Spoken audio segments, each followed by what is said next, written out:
Hoje nós vamos falar com você, o empresário. Essa história de país do futebol já era. Esse agora é a Alemanha. Sim, a Alemanha agora é o país do futebol e da cerveja e da salsicha e dos suspensórios e, claro, disso.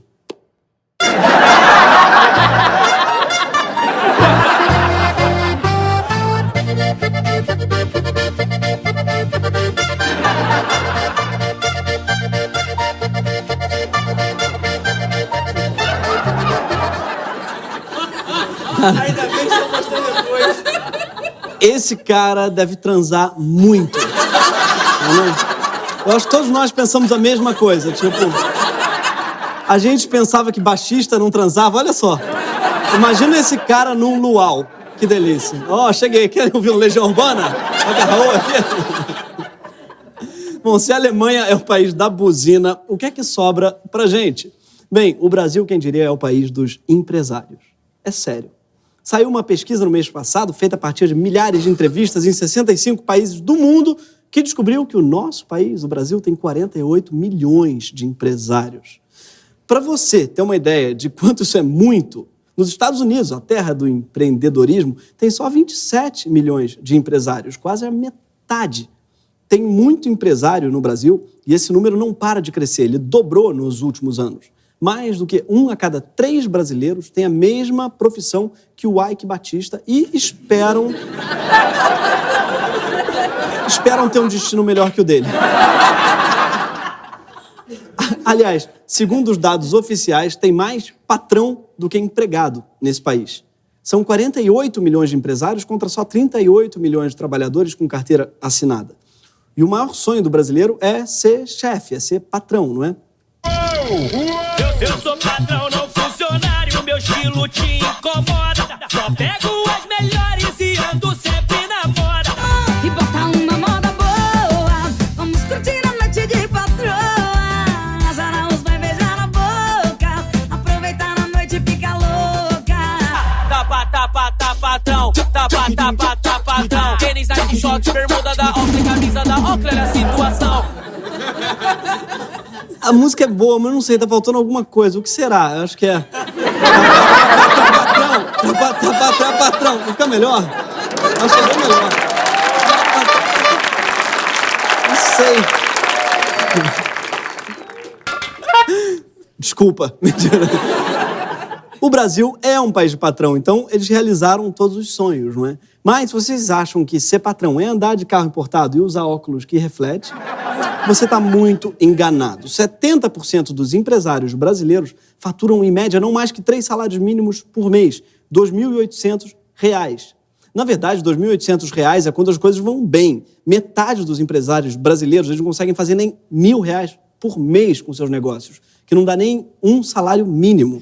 Você pode muito bem ser empresário e ganhar um total de 0 dinheiros. Especialmente se o seu empreendimento for uma bosta. Tipo, abrir uma Blockbuster. Ou uma loja de cupcake. Vamos falar a verdade, gente? Cupcake é ruim. Eu não resisto porque é bonitinho, mas sempre uma decepção. E sempre sujo meu nariz de azul. E de repente fica parecendo que o Smurf gozou na minha cara. Desculpem por fazer vocês imaginarem isso. Enfim, empresário no Brasil não é bem aquilo que você imagina.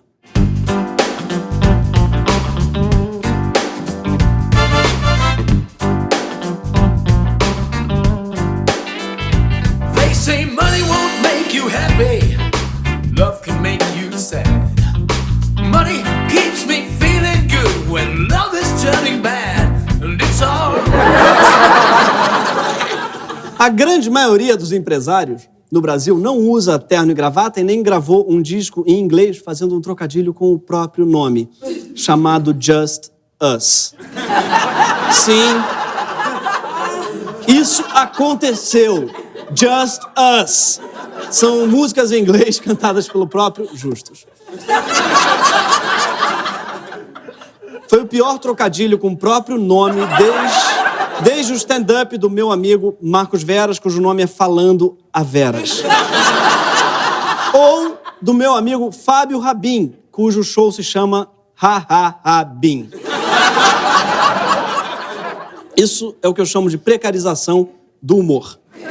A maioria dos empresários brasileiros é dono de um salão de beleza, ou de um bar, ou de um restaurante, ou carrinho de comida, de um mercado, uma loja de material de construção, uma caixa de isopor, ou um safari de Pokémon Go. Sim, o sujeito está prometendo te levar para pegar Pokémons e virar, segundo ele, o melhor caçador de Recife. Fica a dica aí para quem mora em Recife. Como vocês podem ver, o conceito empresário é muito mais abrangente do que o nosso imaginário supõe. É mais ou menos como o conceito de artista na Casa dos Artistas de Silvio Santos.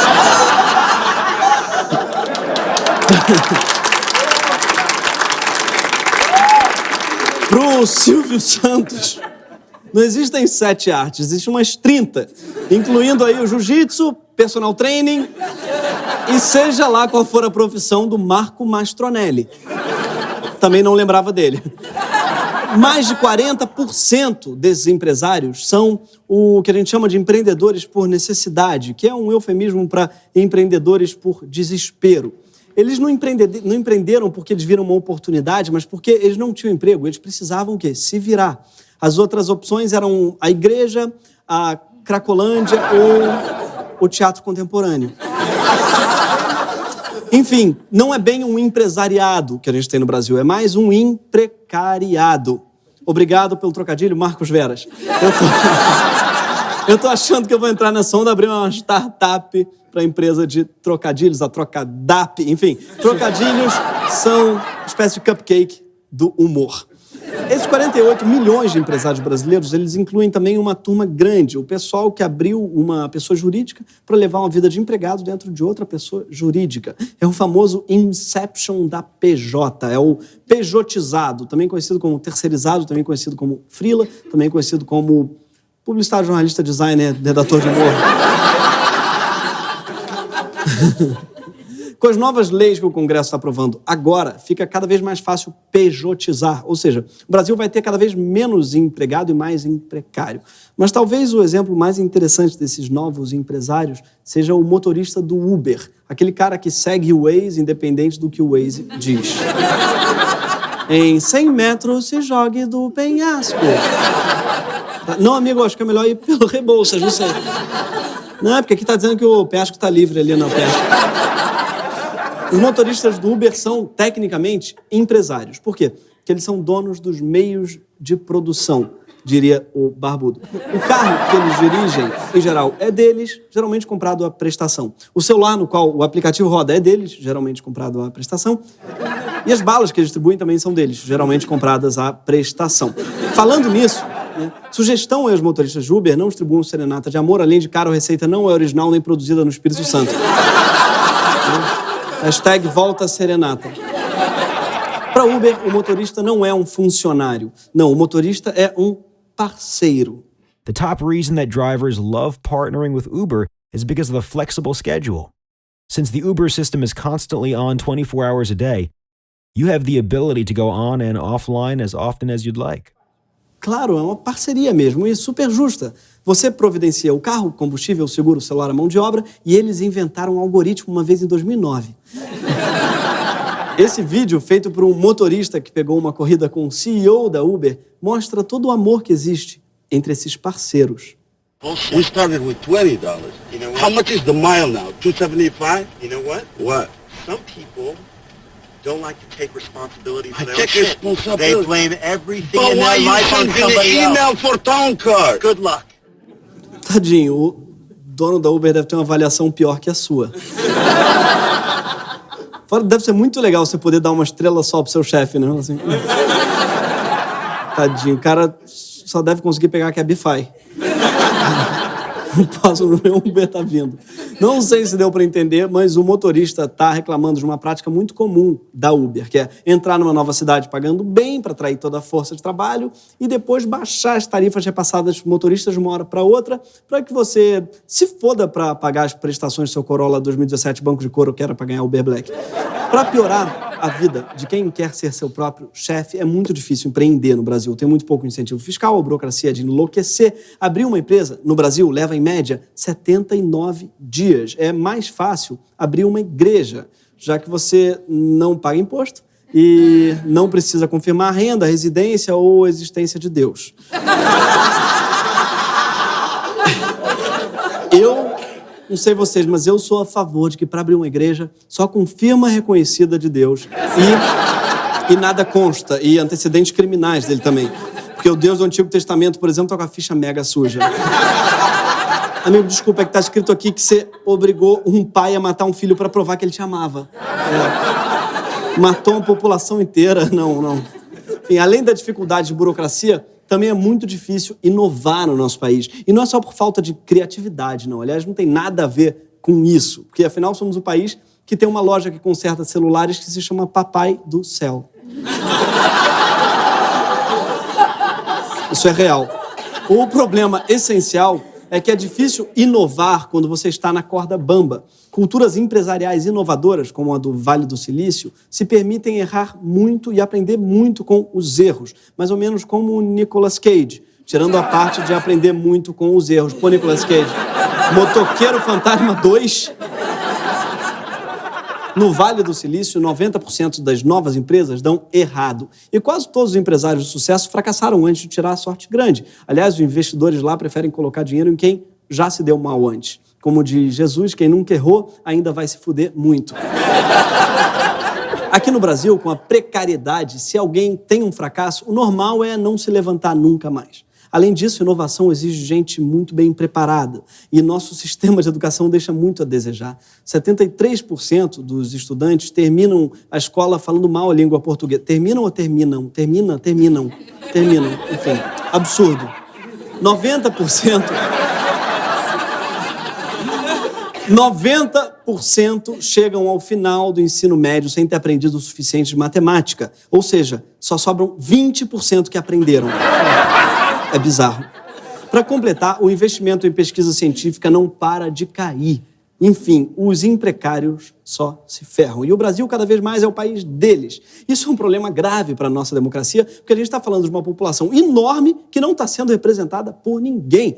Até porque a gente perdeu a chance de eleger caras como o Marcão do Dogão e o Zezinho da Lava Rápido. Tadinho. Ele devia ser da Lava Jato, mas trocou porque ia pegar mal. Zezinho da Lava Jato vai ter que trocar de nome.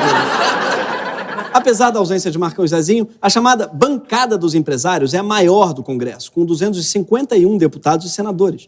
Só que os empresários que a tal bancada dos empresários defende não são os 48 milhões, são os 643 grandes donos de empresa. Esses daí.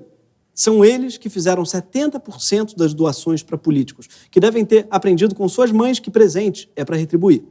Sim, político tem mãe.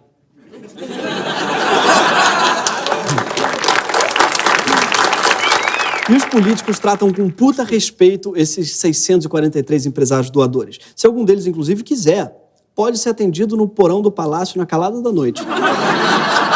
Pode ficar de boa confessando crime a madrugada toda. Isso é o que eu chamo de atendimento Prime. Isso sim é o banco 30 horas. Que, aliás, eu nunca entendi o que chama 30 horas e fecha 5 da tarde. Não é nem 24. 30 horas mesmo no Brasil, só o Temer. São esses... Faz muito tempo que Temer não é aplaudido. São esses... Ele tá feliz em casa, ele ouviu. São esses 643 empresários que mandam escrever quase todos os projetos de lei. Várias páginas da reforma trabalhista que está sendo votada foram escritas, literalmente, por grandes contratantes. Que fofos. Eles fizeram trabalho para os deputados, tipo de graça. É o tipo de cara legal de fazer trabalho em grupo, né? É por isso que nossos 48 milhões de imprecários não podem contar com os deputados da bancada empresarial. Nós políticos somos muito chiques para se importar com um pequeno empreendedor. Como a Luciana Gimenez falando Los Angeles em Los Angeles. Vejam isso. Los Angeles.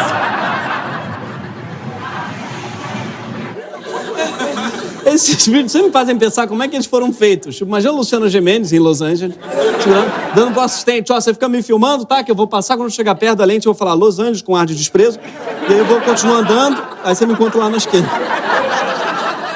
E esse vídeo não funciona em qualquer lugar do mundo. Sim, a gente tentou. Curicica.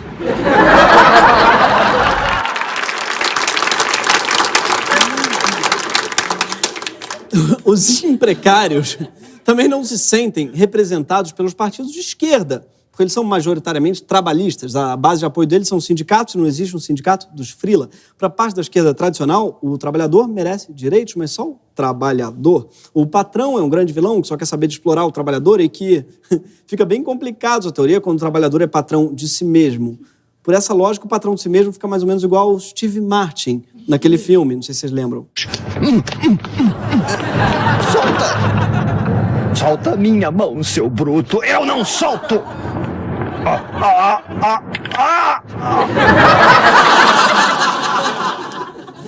Para parte da esquerda, você só é um trabalhador se um patrão disser que você é. Se você não tem o caderninho azul assinado, você está sozinho. Quer dizer, estava. Estamos fundando hoje aqui a Central Única do Humano. A CU. Ponto. Porque todo mundo tem um. E porque a CU não tem dono. O Brasil precisa é de CU. Se você nunca tomou consciência dos seus direitos, vem tomar na CU.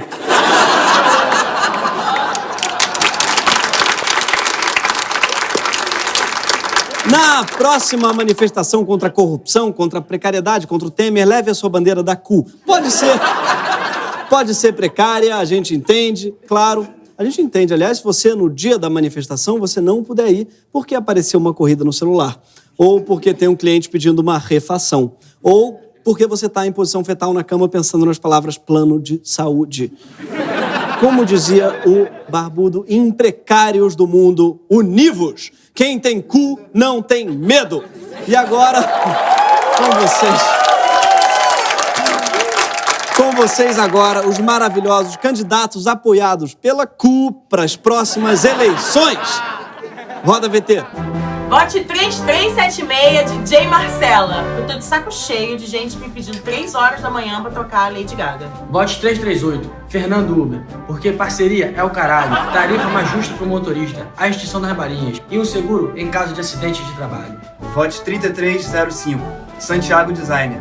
Para que o povo finalmente entenda a diferença entre designer e design. Designer é pessoa e design é profissão. Alô comediante, alô humorista, aqui é o Greguinho da Comédia, 3317. Vamos entrar em Brasília pela porta dos fundos e lutar pelo seu direito de fazer piadas com juízes do STF.